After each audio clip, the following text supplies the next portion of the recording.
ಪಕ್ಷಿಯ ಧೈರ್ಯ. ಒಂದು ಹಸಿರು ಕಾಡಿನ ಅಂಚಿನಲ್ಲಿ ದೊಡ್ಡ ಅಶ್ವತ್ಥ ಮರ ಇತ್ತು. ಆ ಮರದ ಮೇಲಿನ ಒಂದು ಸಣ್ಣ ಕೊಂಬೆಯಲ್ಲಿ ಚಿನ್ನದ ಬಣ್ಣದ ರೆಕ್ಕೆಗಳಿದ್ದ ಚಿಕ್ಕ ಪಕ್ಷಿ ವಾಸಿಸುತ್ತಿತ್ತು. ಅದರ ಹೆಸರು ಚಿನ್ನಿ. ಚಿನ್ನಿ ತುಂಬ ಚುರುಕಾದರೂ ಸ್ವಲ್ಪ ಭಯಭೀತ ಸ್ವಭಾವದ ಪಕ್ಷಿಯಾಗಿತ್ತು. ಪ್ರತಿ ಬೆಳಿಗ್ಗೆ ಅದು ಆಕಾಶದಲ್ಲಿ ಹಾರಾಡಿ ಸಿಹಿ ಹಾಡು ಹಾಡುತ್ತಿತ್ತು. ಕಾಡಿನ ಎಲ್ಲಾ ಪ್ರಾಣಿಗಳು ಅದರ ಹಾಡನ್ನು ಕೇಳಿ ಸಂತೋಷಪಡುವಿತ್ತು. ಆದರೆ ಚಿನ್ನಿಗೆ ಒಂದು ದೊಡ್ಡ ಭಯ ಇತ್ತು: ಬಿರುಗಾಳಿ. ಗಾಳಿ ಜೋರಾಗಿ ಬೀಸಿದರೆ ಅದು ಕೊಂಬೆಯನ್ನು ಬಿಗಿಯಾಗಿ ಹಿಡಿದು ಕಣ್ಣು ಮುಚ್ಚಿಕೊಂಡು ಕುಳಿತಿರುತ್ತಿತ್ತು. ಒಂದು ದಿನ ಆಕಾಶದಲ್ಲಿ ಕಪ್ಪು ಮೋಡಗಳು ತುಂಬಿಕೊಂಡವು. ಗಾಳಿ ಜೋರಾಗಿ ಬೀಸಲು ಶುರುವಾಯಿತು. ಮಳೆ ಹನಿಗಳು ದೊಡ್ಡದಾಗಿ ಸುರಿಯಲು ಆರಂಭಿಸಿದವು. ಕಾಡಿನ ಪ್ರಾಣಿಗಳು ತಮ್ಮ ತಮ್ಮ ಆಶ್ರಯಗಳನ್ನು ಹುಡುಕಿಕೊಂಡವು.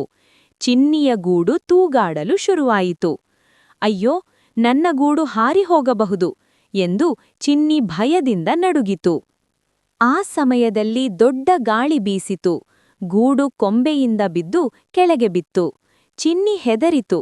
ಆದರೆ ಅದು ಅಲ್ಲಿ ಕುಳಿತು ಅಳುವುದನ್ನು ಬಿಟ್ಟು ಧೈರ್ಯವನ್ನು ನೆನೆಸಿಕೊಂಡಿತು.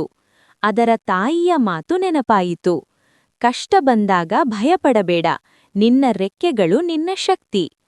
ಚಿನ್ನಿ ತನ್ನ ರೆಕ್ಕೆಗಳನ್ನು ಬಲವಾಗಿ ಬೀಸಿ ಮಳೆಯಲ್ಲಿ ಹಾರಲು ಪ್ರಯತ್ನಿಸಿತು. ಗಾಳಿ ಅದನ್ನು ಹಿಂದೆ ತಳ್ಳುತ್ತಿದ್ದರೂ ಅದು ಕೈಬಿಡಲಿಲ್ಲ. ಮರದಿಂದ ಮರಕ್ಕೆ ಹಾರಿ ಸುರಕ್ಷಿತ ಸ್ಥಳವನ್ನು ಹುಡುಕಿತು. ಒಂದು ದೊಡ್ಡ ಕಲ್ಲಿನ ಬಿರುಕುಗಳಲ್ಲಿ ಅದು ಒಂದು ಸುರಕ್ಷಿತ ಜಾಗ ಕಂಡುಕೊಂಡಿತು. ಅಲ್ಲಿ ಮಳೆ ತಟ್ಟುತ್ತಿರಲಿಲ್ಲ. ಚಿನ್ನಿ ಅಲ್ಲಿ ಕುಳಿತು ರಾತ್ರಿ ಕಳೆದಿತು. ಮುಂದಿನ ಬೆಳಿಗ್ಗೆ ಸೂರ್ಯೋದಯವಾಯಿತು. ಕಾಡು ಮತ್ತೆ ಹಸಿರಾಗಿ ಕಾಣಿಸಿತು. ಚಿನ್ನಿ ಧೈರ್ಯದಿಂದ ಹೊಸ ಕೊಂಬೆಯಲ್ಲಿ ಹೊಸ ಗೂಡು ಕಟ್ಟಲು ಶುರುಮಾಡಿತು. ಈ ಬಾರಿ ಅದು ಇನ್ನೂ ಬಲವಾದ ಗೂಡು ಕಟ್ಟಿತು. ಇತರ ಪಕ್ಷಿಗಳು ಆಶ್ಚರ್ಯದಿಂದ ಕೇಳಿದವು: ನೀನು ಇಷ್ಟು ದೊಡ್ಡ ಬಿರುಗಾಳಿಯನ್ನು ಹೇಗೆ ಎದುರಿಸಿದೆ?